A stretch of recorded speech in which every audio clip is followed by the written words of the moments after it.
तुकोबारायांचा हात आहे महाराज तो. तुमचा आमचा काय सामान्य हात आहे. आता हाताबद्दल पुन्हा बोलेल. हे तुकोबाराने अशी थाप टाकली, पण थाप पाठीवर पडली नाही. मग पाठीवर पडायच्या सोनबा तिथून निघाला.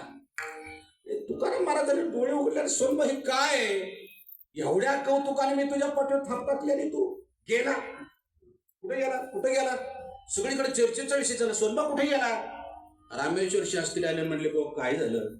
सोनबा पाठीवर थाप टाकली मी एवढ्या कौतुकानं, आणि पाठीवर पडायच्या निघून गेला.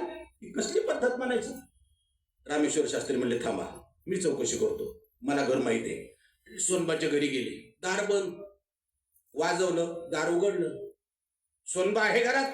हो आहे ना. बघितलं तर अंगावर 2 गोदड्या घेतलेल्या. का भयंकर आलं. सोनबा काय झालं? शास्त्री बुवा पाप आडवा आलं हो.